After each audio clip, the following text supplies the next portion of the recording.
Welcome back, everybody, to Positive Connections Radio, HALT, and Call for Backup. You know what? Today is a day that we're going to pick the positive word jar. I'm in need of that. Yeah, let's try to find one. Should I open it up? You want me to pick this time? Yeah, I love doing a positive word every day. Go for it. Every day is a good day for a positive word.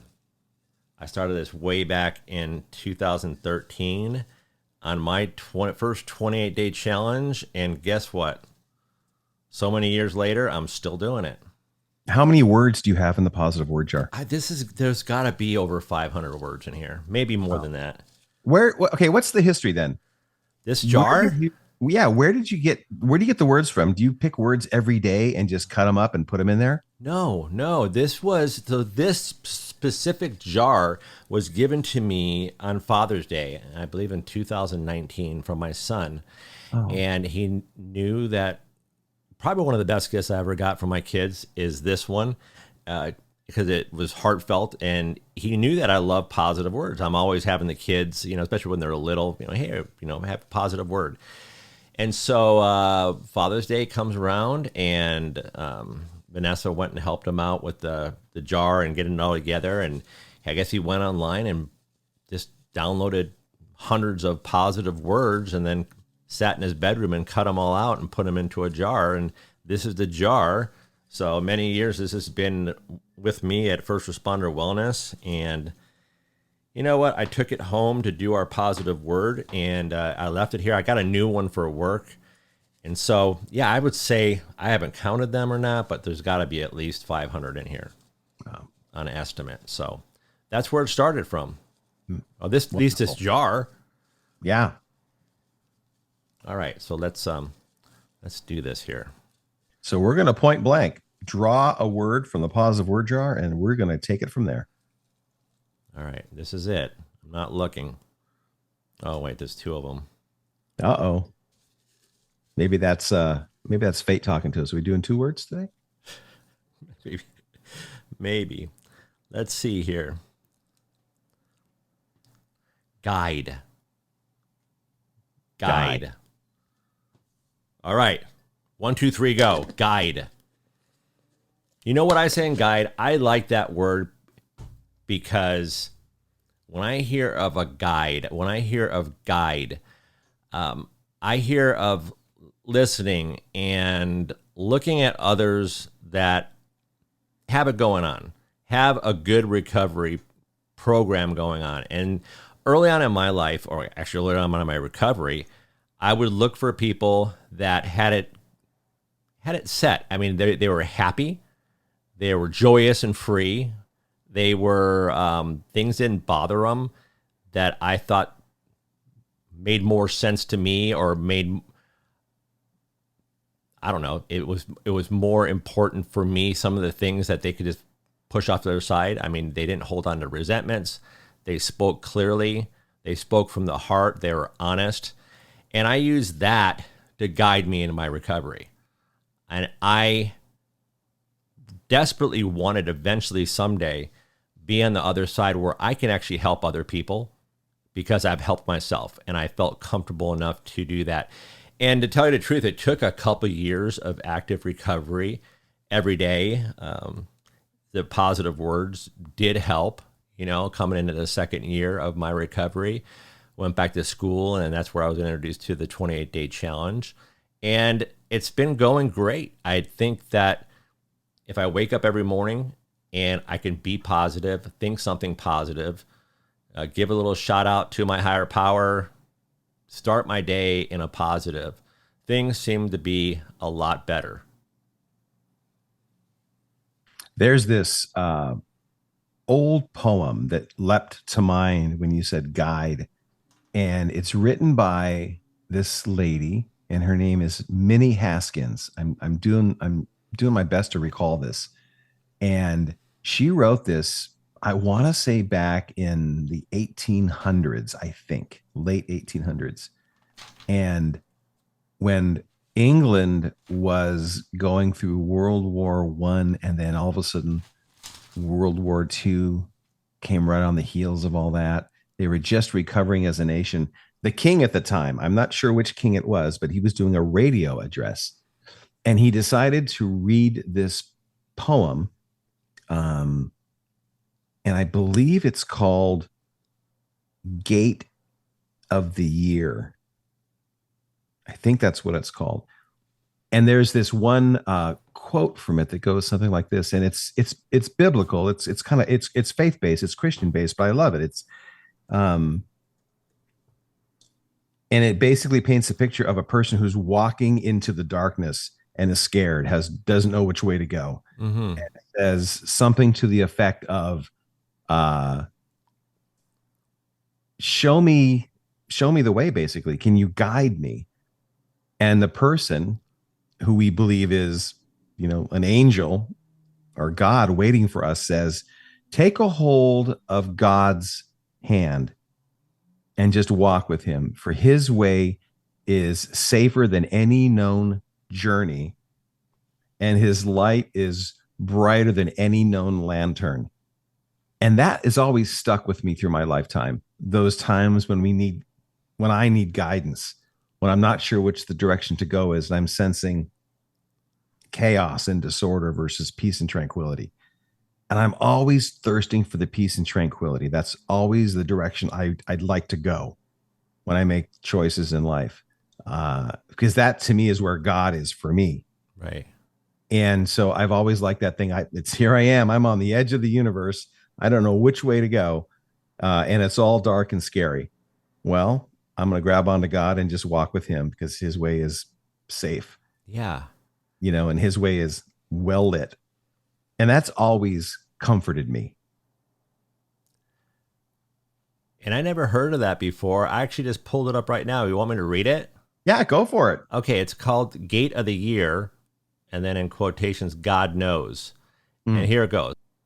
"And I said to the man who stood at the gate of the year, 'Give me a light that I might tread safely into the unknown.' And he replied, 'Go out into the darkness and put your hand into the hand of God. That shall be your better than light and safer than a known way.' So I went forth, and finding the hand of God, trod gladly into the night. And he led me towards the hills and the breaking of day in the lone east. So heart, be still. What need our little life, our human life, to know? If God hath comprehension in all the dizzy strife of things both high and low, God hiddeth his intention. God knows his will is best. The stretch of years which wind ahead so dim to our imperfect vision are clear to God. Our fears are premature. In him all time hath full provision. Then rest until God moves to lift the veil from our impatient eyes, when, as the sweeter features of life's stern face we hail, fair beyond all sunrise, God's thought around his creatures our mind shall fill." There are some things in life that when I read them or hear them, you just know the words are anointed. And this is one of those writings for me. Sometimes when I go to church, I'll hear their worship music playing, and every once in a while I'll sit back and go, "Man, that song is just anointed." You can just feel the power, in the words and everything. And that's what this writing does for me. It's neat. Yeah. Louise Haskins. Louise Haskins. What did I say? Minnie Haskins? Wrong person. I don't know. I Louise don't remember. Haskins. Anyway, cut that out. 1875 to 1957. All right. Well, that's a good one, man. That is a good one. To be a guide. And that can guide us, every day in life. Yeah.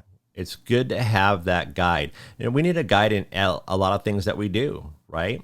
I mean, if we're going to be building something, we're going to have a guide of whatever kind of instrument to measure it, right? We have to make sure it fits right, and to have something guide us. A guide can be a bunch of things in our lives. It can be a person who shows us the way or encourages us to consider certain directions. And it could also be, there's all kinds of guides around us. If you're nautical, Mike, you're a big time surfer. I love surfing. You and I grew up on the Pacific Ocean, and all of those buoys that we see out there, the harbors, lakes, rivers, oceans, aid to navigation, ATONs, aid to navigation.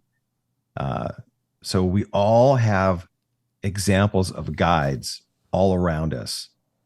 And isn't it funny? In the simple things in life, we'll look at the guide and say, better follow that, better follow that. Or listen into the GPS, better follow that. For the most part, it's pretty accurate. Sometimes it'll send you the wrong way. But by and large, we have so many examples of aids to navigation in our lives that are wise to pay attention to. So why wouldn't we do it with a person who has wisdom for us? Yeah, that's what they call people that lead us around at amusement parks or wherever we're at. They call them guides, right? We look up to them. We look to them to show us something that we don't know, to lead us somewhere that they know, and that's what they're trying to have us experience. A lot of us don't want to give up that control. I see it as giving up that control. Why do I want you to guide me? I don't need anybody to guide me. I'll guide you, right? And that's what we're trained to do, guide other people. On all the different clinical teams that you and I both worked on, one of my favorite things to say to a client who's asking me a question that I'm pretty sure they know the answer to, and they're not really asking themselves the hardball questions. I just say, hey, what would your sponsor say? Why don't you run this one past your sponsor? And it's funny to see the reaction. Most of them don't want to do that. Most of them want to kind of go in a whole different direction or use the wisdom that got them to the spot. What's that saying in recovery, Mike? Your best thinking got you here. Have you heard that bounced around before? Your best thinking got you here. Yeah, and that pissed me off the first time I heard it. Probably makes right. Like I hated all those terms. Like your best thinking got you here. Come all the way in, sit all the way down, and that's a good one. That's a sort of soft one. The one I really didn't like was take the cotton out of your mouth and put them in your ears. Right? Meaning shut up and listen. Right? Yeah. Oh, wait a minute. It's opposite. Take the cotton out of your ears and put them in your mouth. See? One of my really great friends of mine, we worked together for a long time. He's a great colleague of mine. He's a KDAC guy. He's gone through recovery. He's very successful in his recovery as well. So yay. He said he can be a bit of a talker, and it's hard to slow him down when he gets a head of steam behind him. And the first time he went through recovery, he was driving the sponsor nuts, he said. And his sponsor goes, we're going to go to this meeting and you're going to do two things. And he goes, what? He goes, sit down and shut up. That's great. Yeah, I love that, man. And it really does. Those things that bother you maybe early on in recovery. Okay, so let's check this out. What the hell is a sponsor? I mean, people are listening of what is he talking about? A sponsor? What is a sponsor? So I can explain real quick here. A sponsor is a guide. A sponsor is your guide, right? Yeah. Someone that has been through it, that is in that position to help you lead the way, not tell you what to do, give you some positive suggestions, right? We don't like being told what to do. And sometimes we're human, right? We make mistakes. I make mistakes all the time. You guys, it's evident with the cotton thing, right? Yeah. But a guide, a sponsor is someone there. As let's say you're working, it started out in 12-step work or Alcoholics Anonymous, all right? Way back in the 30s, 1930s, okay? And it spun off into this thing where there's over 250 subsets of that 12-step program, Alcoholics Anonymous, using those 12 steps. If you don't know what these 12 steps are, check them out on Google, ChatGPT them. Take out the word that you don't like. I mean, a lot of us don't like the word God. That's totally fine. But put in a word what you want to work on. And if you can work 1 through 12 in order, it always helps to have a sponsor with you. It always helps to have a guide. You don't need to call them your sponsor. A guide, someone that's going to walk you through it, that they know that, and you trust them enough that you can let out all this information, because part of it is letting go and revisiting your resentments. And then a little bit down the line, step 9 is it's making amends. It's not making sorries, it's making amends to people. And step 8 is making a list of people that you have harmed that you want to be able to help out or at least make amends to. And that's where you talk to your guide, to your sponsor, someone that you trust. Like, bing, bing, bing. These are all the people that I need to make amends to. And they might look at one like, well, if you make amends to this one, it's going to cause some havoc in their relationships. It's going to cause some more problems. Maybe we can find another way instead of verbally apologizing to them or making amends. Let's make amends some other way. So it always helps. A lot of us in recovery, including me in the very beginning, even though my life was, the old life that I had was 100% over and I had to start a new life, which was scary as hell and also invigorating and exciting in a manner of speaking. Devastating and exciting at the same time. It's sort of a weird dichotomy there. But I remember thinking, well, I can do this on my own, right? And I guess I could have. No one said I couldn't do it on my own. And if they did, I wouldn't have listened to them. But they suggested that I have a sponsor. They suggested that I go to meetings. So if you're not working on alcohol, drug problems, maybe gambling, sexual problems, sexual addictions, pornography, you name it. If you're dealing with something, they could really help you. If you just give it a shot, I mean, maybe you won't like it, and you can at least you know what we're talking about here. So a sponsor is a guide. It's always good to have a guide. Jim, you're my guide. You help me through life, and if I have something and an issue or whatever, I'm going to bounce it off you because I trust your opinion. You have extreme integrity. I love you like a brother. You are my brother. You're a good man, and I do respect your point of view on things. I might not agree with you 100% every time, but I love, well, not all the time, but it's nice having that opinion that I trust that I'll be able to tell you anything. So ditto, brother. Thank you for that one. I appreciate those words. And right back at you too. As we talk about a guide, and we brought up the 12 steps and sponsor, there are people who have some good experience in their active recovery.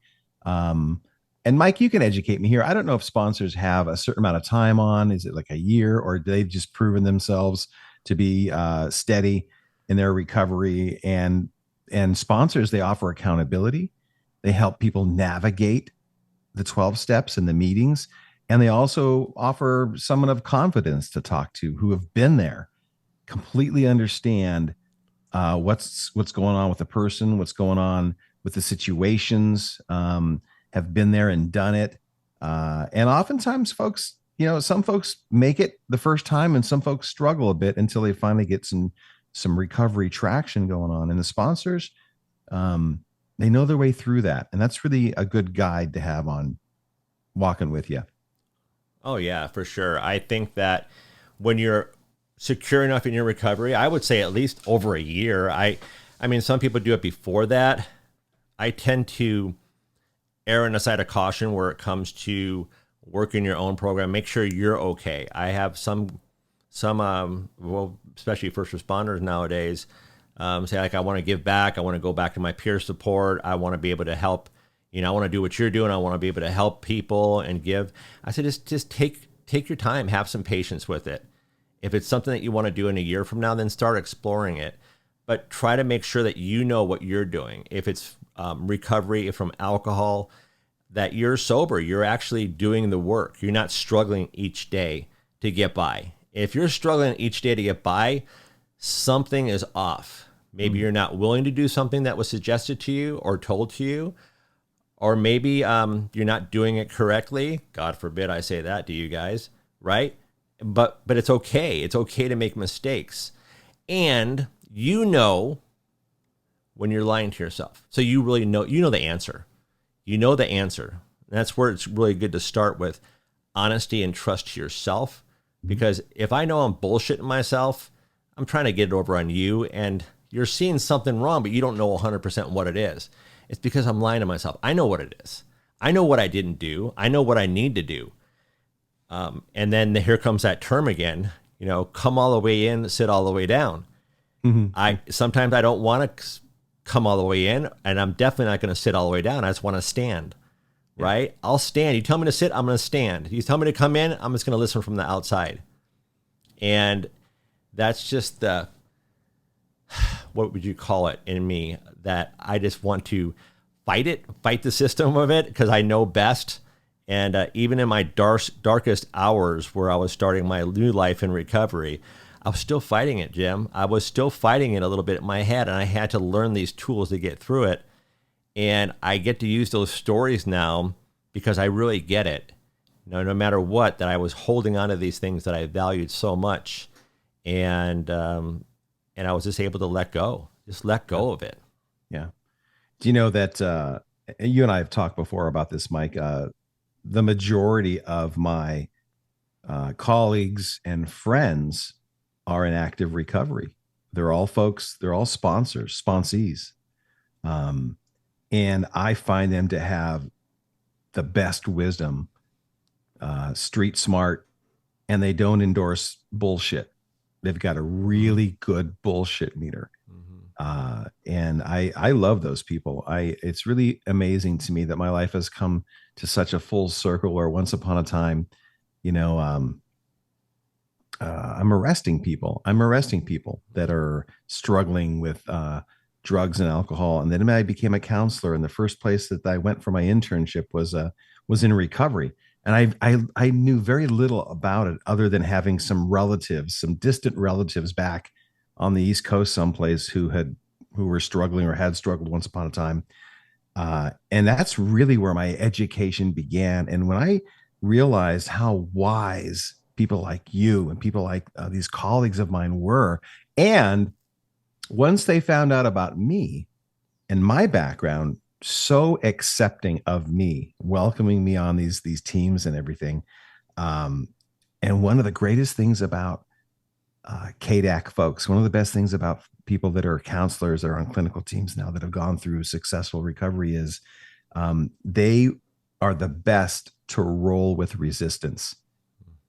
And you know what I'm talking about, Mike. How many people come in, from day one through their entire time, and you get these just roadblocks they throw in front of you, these smoke screens, and how easy you all, but it wears us out, but how easy you all just roll with resistance, and just move through it with them. It's always fascinating to me. Yeah. It's always a learning experience for me. I think it's so important too, if you're a therapist or you're trying to get your license and you're going through the whole process of that too, and you might not have a substance abuse problem. Hopefully you have some kind of issue that you're working on, right? It always helps for us to work on something and maybe to have a therapist of our own to bounce things off of. But, I think that it's good to have some basic knowledge of addictions. So many times, first responder, client, patient comes to me and, I've been going to this therapist for a year and a half, 2 years. And last week was the first time I was honest with them. I was actually saying, every time I come to your session, I've been drinking. And I don't know what it is. If it's blinders, you don't want to see it. Or if you're not seeing the right things, you don't understand it. But it's very, very common to take those cues because, if you're working with trauma, if you're working with first responders, that might play a big role in a lot of the people that you see.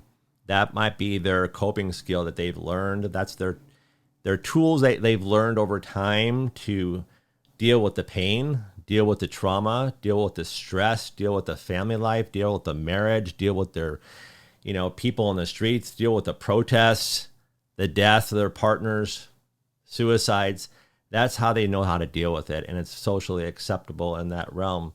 And if you could just look a little bit beyond that, because the true healing happens when you're able to work together with a therapist, with a treatment team to deal co-occurring illnesses, right? I mean, you have an injury, an alcohol-related injury maybe, or a drug-related injury, also post-traumatic stress injury, anxiety, depression. You're holding all these things in, and if you could just grab onto a couple tools to get you through that, It's so important.